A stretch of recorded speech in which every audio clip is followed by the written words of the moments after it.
Back in Madison, tribal sovereignty, education, environmental threats, and public health were just some of the issues in the 21st annual State of the Tribes address at the state capitol this week. It was an address representing Wisconsin's 11 federally recognized Native American tribes. Here and Now and ICT reporter Erica Aisi was there.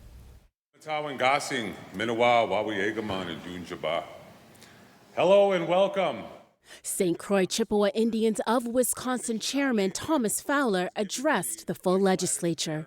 My grandparents, great-grandparents, and ancestors knew that a positive relationship between tribes and the state and federal governments could only strengthen our communities. Fowler said the trust responsibilities to the tribes require the government to uphold its commitment to protect Native land and Native rights, and asked for more support for the state's 2 reservation-based colleges.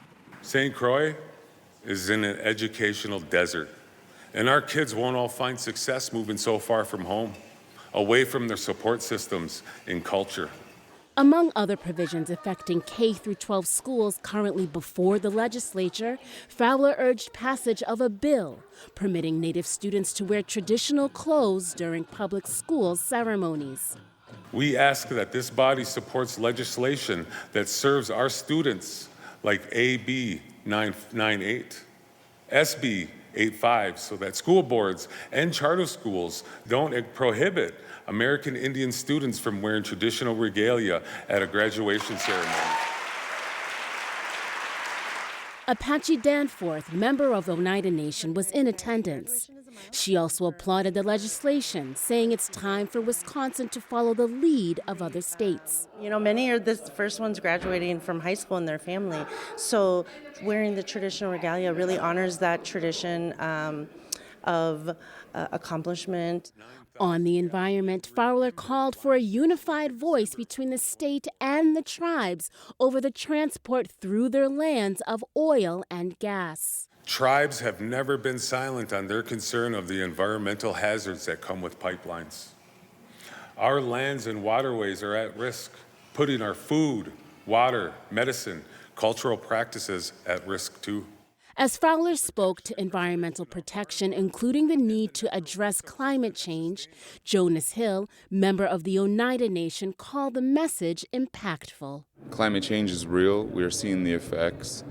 Maple season is in full effect right now, and the sap is running slow. Duly because we haven't had a real hard winter hit us for some time. The wildlife and trees all depend on the environment. Fowler's address touched on many difficult issues, including opioid addiction in Wisconsin's Native community, and as one prescription, called for the legalization of medical marijuana. We need medical marijuana for chronic pain management, epilepsy, post-traumatic stress, and addiction.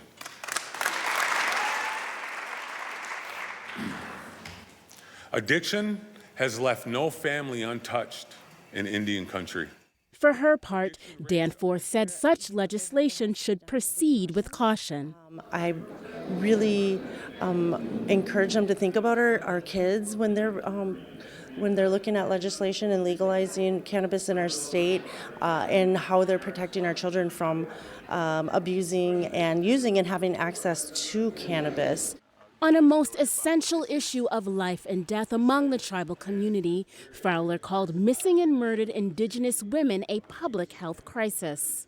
This is too common for our people, and it must stop. Danielle DeLong of Ho-Chunk Nation echoed the call and beseeches the state task force on the missing and murdered to focus its attention. There are so many disproportionate numbers to our missing and murdered Indigenous relatives, and that task force needs to be prioritized with funding. Fowler's address itself brought into sharp focus the concerns of life and land, health, and the future for tribes across Wisconsin, reminding the audience that fully realizing tribal sovereignty and self-governance is possible by working with governments and administrations. Tribal nations seek common sense policy reforms that strengthen our ability to govern and protect our own people and preserve our own cultures and control our own lands and resources within our own boundaries. because tribes are not children of the government. From Madison, I'm Erica Isi with Here and Now and ICT.